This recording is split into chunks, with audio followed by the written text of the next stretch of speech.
Ahsoka chegou no terceiro episódio e trouxe referências e easter eggs. E nesse vídeo você vai ficar sabendo de tudo isso e também dos principais momentos desse novo episódio. Então, vamos navegar!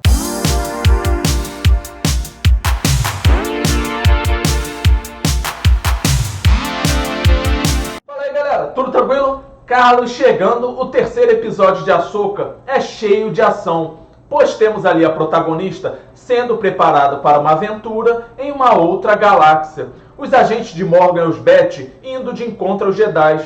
E o mais empolgante é que a série já está preparando um confronto entre Ahsoka e Baylan, que foi confirmado como conhecendo Anakin Skywalker e também sendo sobrevivente da Ordem 66. Então, vamos ver aí os destaques desse terceiro episódio. E logo no início, temos ali uma cena de treinamento, primeiro com Huyang e depois Ahsoka tentando ajudar Sabine a usar o sabre e acessar a força. E fica claro que os métodos de treinamento são usados nas artes marciais japonesas, que foi sim uma inspiração de George Lucas.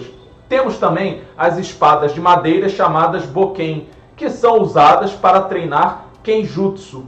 Então Ahsoka fala para Sabine cobrir os olhos e diz que é uma técnica chamada Zatoichi, que é um espadachim fictício que perdeu a visão quando criança e treinou bastante e ganhou aí uma série de filmes. E isso teve uma grande influência em George Lucas quando ele criou Guerra nas Estrelas.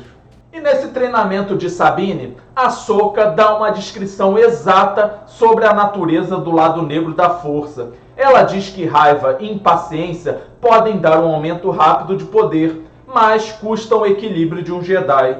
E foi assim mesmo que George Lucas entendeu o lado negro. E rapidamente no episódio, Hera é convocada para uma reunião com um comitê do Senado para defender seu caso contra Troll. E é mostrado que a Nova República tem sim uma frota de defesa. Só que em O Despertar da Força foi sugerido que a Nova República não tinha uma frota. E no livro Timelines é sugerido que a frota de defesa estava em Rosnian Prime, a capital da Nova República, quando o planeta foi destruído.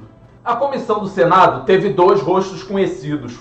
O primeiro é Mon Mothma, uma senadora que foi fundamental para a Aliança Rebelde e que se tornou chanceler da Nova República. Isso tornou a vida dela muito difícil. E o segundo é do senador Hamato Shiono, cujo filho é Kaish, que esteve na animação Star Wars Resistance. E a trama da série é influenciada pelos livros da trilogia Troll, que não são considerados canônicos.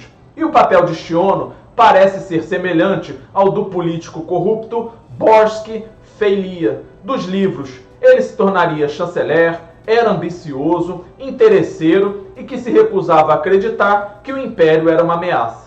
O episódio apresentou Jacen Syndulla, filho de Hera e do Jedi Padawan Kanan Jarrus, e lá da animação Rebels.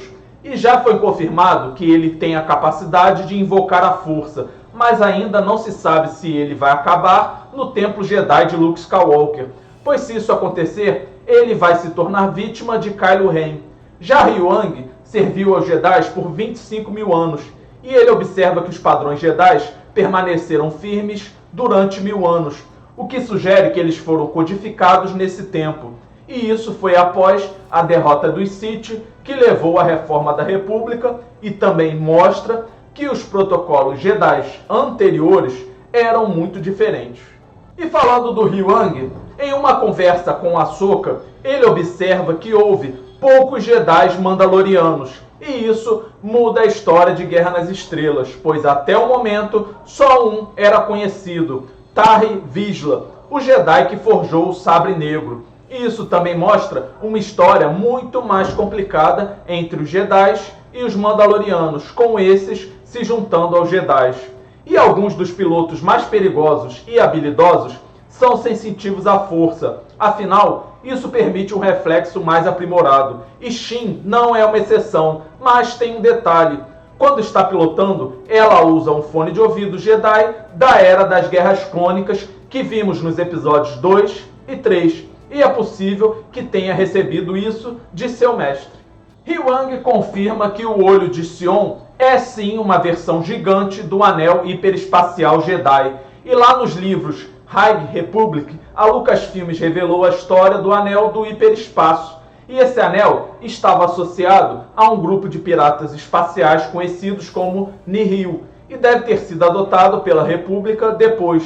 E finalmente foi apresentada a versão live action das baleias espaciais Purges, que podem saltar para o hiperespaço por seu próprio poder. Ficou espetacular, muito legal mesmo. E com a confirmação de que os Purges viajam entre as galáxias e que suas rotas de migração foram as bases para antigas rotas do hiperespaço através do vazio intergaláctico, isso abre muitas possibilidades, pois o diálogo de Ahsoka revela que não envolve apenas Perid, mas sim outras galáxias também. Beleza, galera? Chegou a hora de você dar aquela moral e deixar o seu like nesse vídeo, se inscrever no canal se você ainda não é inscrito e também ativar o sininho das notificações. Valeu, galera, e a gente se vê no próximo vídeo.